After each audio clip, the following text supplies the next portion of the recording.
Seja bem-vindo ao Casa da Árvore. O meu nome é Rafael e hoje nós vamos falar sobre exploração no RPG de mesa. Esse é o terceiro vídeo da série sobre exploração. E se você ainda não viu os outros dois vídeos que a gente lançou, por favor, volta lá. Eles vão estar marcados no card aqui em cima no vídeo, tá? Porque nós falamos sobre o Dungeon Crawling e sobre o Point Crawling.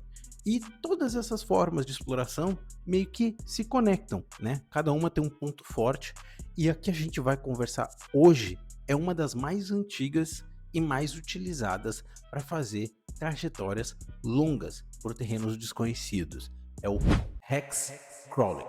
O Hex Crawling, ele é uma forma de navegação que foi utilizada principalmente lá no início do RPG por causa dos módulos. O que são módulos de RPG? São aventuras. Você tinha a possibilidade de criar você mesmo a sua aventura dentro do local. O que significa que mesmo que você jogasse o mesmo módulo 3, 4 vezes, essa jogatina seria completamente diferente da anterior. Por que utilizar o Hexcrawling? Bom, o Hexcrawling ele é utilizado porque é uma das melhores formas de se simular uma navegação dentro de um jogo de tabuleiro ou RPG. Porque se você for usar o distanciamento entre o ponto de um hexágono a outro, em várias direções, ele sempre vai ser o mesmo. Ele nunca vai ter uma diferença de distância. Se você fosse fazer isso num quadrado, você teria uma distância muito maior se você percorresse esse quadrado na diagonal do que percorrendo ele para frente ou para trás ou para o lado. Mas vamos lá, como é que você pode utilizar o Hexcrawling e por que ele vai te beneficiar? Bom, o Hexcrawling ele representa uma faixa de terra. Às vezes essa faixa de terra pode ser extremamente extensa, às vezes ela pode ser um pouco menor. O mais usual em módulos de RPG, que são pedaços de cenário, né, meio que tipo assim, uma campanha inteira pode acontecer ali dentro, mas é como se fosse um pequeno pedaço de um lugar maior.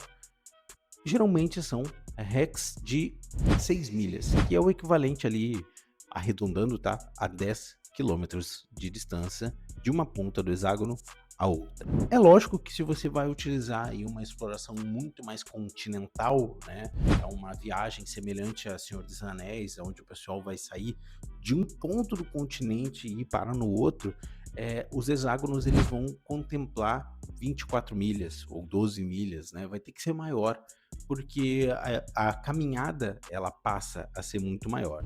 Bom, e como utilizar o Hexcrawling na sua mesa de RPG? Bom, existem vários métodos de se utilizar o Hexcrawling. O próprio D&D traz ali algumas informações sobre o Hexcrawling, como ser utilizado, mas eu vou ensinar para vocês uma forma que funciona muito bem para mim e que eu inclusive estou introduzindo como método de exploração dentro do meu sistema de RPG que eu estou criando e que logo vocês vão ter notícia, mas que funciona muito bem, que é uma simplificação dessa exploração. Imagine que cada hexágono são 10 quilômetros e esses 10 quilômetros ocupam um total de meio turno de viagem. Existe então uma regra geral que é esses meio turnos, a gente vai chamar eles de marcos. Nós temos 4 marcos. E esses marcos vão estar distribuídos como se fosse um grande relógio, né? Nós temos aí manhã, tarde, noite e madrugada. Cada trajeto em um hexágono equivale a um marco. Só que o Hexcrawl ele tem um loop que você precisa seguir, né? É lógico, além da narrativa, do enriquecimento da campanha, se você é o mestre, tem um loop que você precisa seguir para poder trazer um método para a mesa, para não ficar uma coisa muito engessada. E ele é dividido em 6 partes. E eu vou falar aqui de cada uma delas. A primeira é a navegação. A navegação, ela é o início da sua jornada. É quando você diz assim, ó, bom, eu pretendo viajar para tal lugar, em tal direção, né? Eu estou mapeando a região. É indicado que os jogadores façam meio que um pequeno hexcrawl, né, desenhado à mão, né, para ter o seu próprio guia de viagem. É interessante saber se a pessoa que está guiando a navegação ela já conhece o local. Geralmente isso vai beneficiar e muito os personagens, tá? E também tem a questão de como ela vai fazer essa navegação. Ela tem que apresentar uma forma, uma justificativa boa para utilizar essa navegação de forma que seja plausível, tá? Porque é muito fácil a gente dizer que para fazer a navegação basta você fazer um teste de sobrevivência. Deu, acabou. Se você passou no teste, a sua navegação deu certo e tá tudo ok.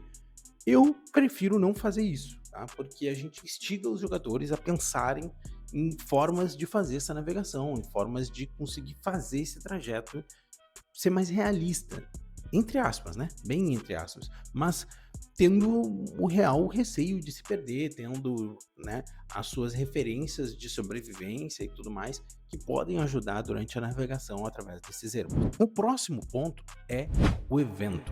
O evento, ele nada mais é do que aquilo que acontece quando os jogadores passam por aquela região, seja que eles encontram uma nova estrutura, ou seja que eles encontram um viajante, um vendedor ambulante, um grupo de bandidos, uma criatura, um animal selvagem, um rebanho, qualquer coisa desse gênero é um evento. Saindo do evento, nós temos então a travessia do terreno. É a parte onde o mestre vai falar sobre a questão do terreno que você está atravessando. Se é uma planície, né? Se é um planalto, se é um rochedo, uma montanha, é uma floresta. Todos esses têm formas diferentes de atravessar e exigem coisas diferentes, equipamentos diferentes, tá? É o principal. E também exigem um tempo maior de travessia.